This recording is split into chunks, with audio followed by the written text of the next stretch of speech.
श्रीयादगिरिशृङ्गाग्रगुहामध्यविहारिणे सर्वलोकेश्वरायास्तु श्रीनृसिंहाय मंगलम मंगलम नरसिंहाय मंगलम गुणसिंधवे मंगलानां निवासाय यादाद्रीशाय मंगलम।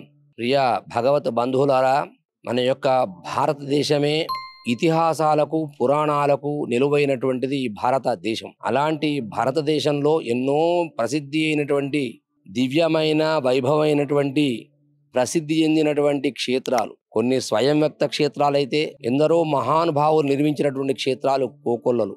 అలాంటి స్వయం వ్యక్త క్షేత్రాలు నృసింహ క్షేత్రాలు అనేకం। ఆ నృసింహ క్షేత్రాలలో అత్యంత విశేషమైన ప్రసిద్ధిగాంచినటువంటి మహామహిమాన్వితమైనటువంటి క్షేత్రము యాదాక దివ్య క్షేత్రము। మన దక్షిణ భారతదేశంలో తెలంగాణ ప్రాంతంలో అతి ప్రాచీనమైనటువంటి మహిమాన్వితమైనటువంటి దివ్య క్షేత్రం। ఇచ్చట పంచ నృసింహులు స్వయం వ్యక్తంగా ఆవిర్భవించినటువంటి క్షేత్రం। జ్వాలా నారసింహుడు, యోగానంద నారసింహుడు, లక్ష్మీ నృసింహుడు, గండభేరుణ నరసింహుడు, లక్ష్మీ నారసింహుడు ఐదుగురు దేవతలు ఇచ్చట ఆవిర్భవించి భక్తులకు అనుగ్రహిస్తూ దర్శనమిస్తూ ఈ క్షేత్ర గుహలో స్వామి నిలువై ఉన్నాడు। అసలు నృసింహుడంటేనే భక్త పరిపాలన కొరకై భక్తజన రక్షణ కొరకై వచ్చినటువంటి అవతారం। విశేషమైనటువంటి పూర్ణ అవతారాలు కొన్నైతే ఆ సమయంలో ధర్మ సంస్థాపన కొరకు వచ్చినటువంటి అవతారాలు కొన్ని। రామావతారం, కృష్ణావతారం వాళ్ళు ఈ అవతారాలు రెండు కూడా పూర్ణమైనటువంటి భక్తుల మధ్యలోనే ఉంటూ నేను భగవంతుణ్ణి కానూను చెప్తూ భగవతి విశేషాలన్నీ కూడా కనపరుస్తూ గోపాలకులు గోపికల చేత అయోధ్యాపురవాసులను వారి మధ్యలోనే ఉంటూ తన యొక్క విశేషమైనటువంటి ప్రభావాలను చూయిస్తూ ఉన్నటువంటి అవతారాలు।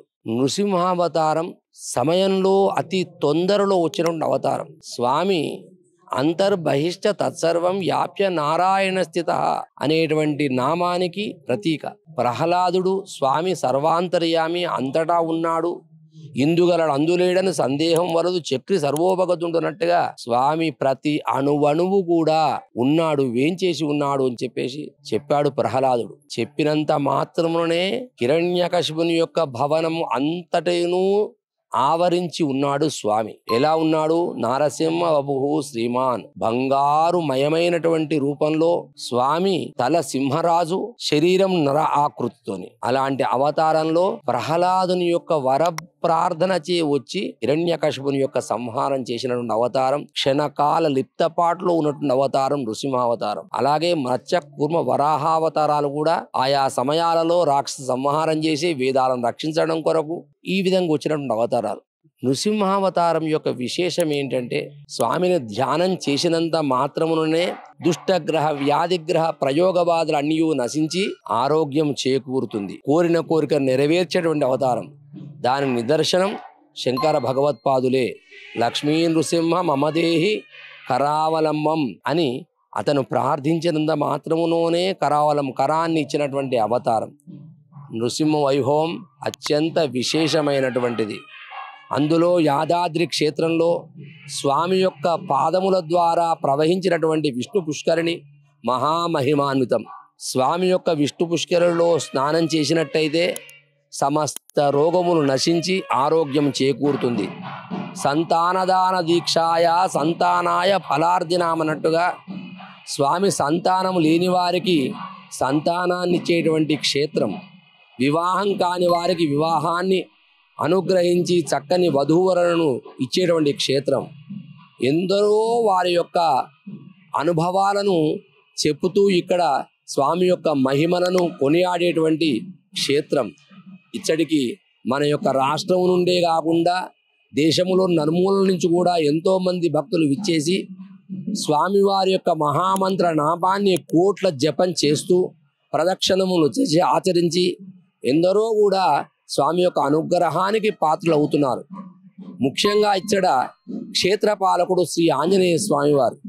ఈ ఆంజనేయ స్వామి వారు ఉండడం వలన మహిమాన్వితమైనటువంటి క్షేత్రంగా రావడమే ఆంజనేయ స్వామిని దర్శించి భగవద్ దర్శనం చేసుకోవడం ముఖ్యమైనటువంటి ఘట్టం।